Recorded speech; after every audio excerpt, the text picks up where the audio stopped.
When you pass 70, your body becomes like an old, loyal car. It's still running, still capable of great journeys, but under the hood, parts are wearing thin, and the wrong fuel or a small neglect can quietly bring the entire engine to a stop. The heart, that silent engine keeping everything alive, begins to whisper warnings that too often go unheard. The truth is, most seniors don't die suddenly. Their hearts slowly wear out, damaged not by time alone, but by five silent habits that doctors mention lightly, if at all. The first silent killer is chronic loneliness. It sounds harmless. How could missing someone or spending too much time alone hurt your heart? But the body doesn't know the difference between emotional and physical danger. When loneliness becomes constant, the brain releases stress hormones like cortisol and adrenaline. The heart, designed to handle bursts of stress, now has to live with it daily. The blood vessels constrict, the heart rate climbs slightly, and blood pressure rises. Over years, this quiet tension becomes as toxic as smoking a pack of cigarettes every day. Studies have shown that seniors who live alone or lack social contact have a 30% higher risk of heart attacks and strokes. And yet, no doctor prescribes friendship, laughter, or shared meals. But they should, because the heart needs connection as much as oxygen. The second secret destroyer is poor sleep hygiene. Most seniors think sleeping less is just part of aging, but it's not. The heart rests and repairs itself during deep sleep. When you toss and turn, wake up too early, or depend on sedatives to drift off, your blood pressure remains high through the night. Your body doesn't regulate blood sugar properly, and inflammation creeps up. Doctors might say, get better sleep, but few explain that irregular sleep patterns cause more heart attacks between 5 a.m. and 7 a.m. than any other time of day. Why? Because the heart is most vulnerable then, and without good rest, it's already weakened before the day begins. Third, there's hidden dehydration. As people age, their sense of thirst dulls. You don't feel thirsty, so you don't drink. The blood thickens slightly, circulation slows, and the heart works harder to push it through.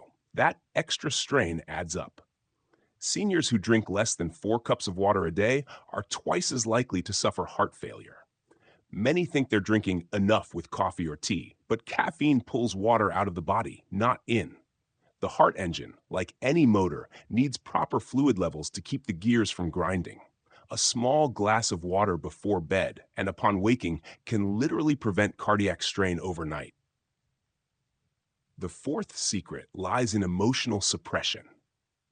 Decades of politeness, keeping things bottled up, and saying, I'm fine, take their toll. Every unspoken anger or regret becomes pressure stored in the nervous system. The heart feels that tension. When you suppress your emotions, your body stays in a state of subtle defense. Blood vessels narrow, breathing shallows, and oxygen flow decreases. The Japanese call it karoshi, death by overwork or emotional burden. For many elderly people, it's not the physical workload that kills, it's decades of unspoken pain. The heart, quite literally, breaks under the weight of what was never said. And then comes the fifth and most underestimated factor, chronic undermovement. Not the absence of exercise, but the absence of circulation. Many seniors walk a little, do some chores, maybe stretch, but they spend too many hours sitting. Sitting more than 6 hours a day reduces blood flow to the lower body, letting fat and calcium build up in arteries. Even small, regular movement, a few minutes of gentle leg lifts, hand stretches, or standing every 30 minutes, keeps the heart's fuel lines clean. The key isn't intensity, it's rhythm. The heart loves rhythm, of movement, of breath, of joy. Break that rhythm, and the engine sputters. But here's the hopeful truth. None of these five destroyers are irreversible. The heart is one of the most forgiving organs in the body. Even after years of neglect, it responds quickly to small acts of care. A phone call to an old friend can calm the pulse. A consistent bedtime can lower blood pressure. A few glasses of water can thin the blood within hours. Allowing yourself to cry or laugh freely can open arteries better than any pill. And standing up to stretch after every TV episode can add years to your life. Living past 70 is not about avoiding death, it's about maintaining the rhythm of life. The heart doesn't ask for perfection, it asks for attention. It beats 100,000 times a day, quietly carrying you through every joy and sorrow. All it asks in return is that you listen to your emotions, your thirst, your body's fatigue, and your need for connection. If you honor those five truths, your heart's engine won't just last longer. It will keep humming with strength, peace, and gratitude. Because longevity isn't about adding years to your life. It's about adding life to your years, one heartbeat at a time.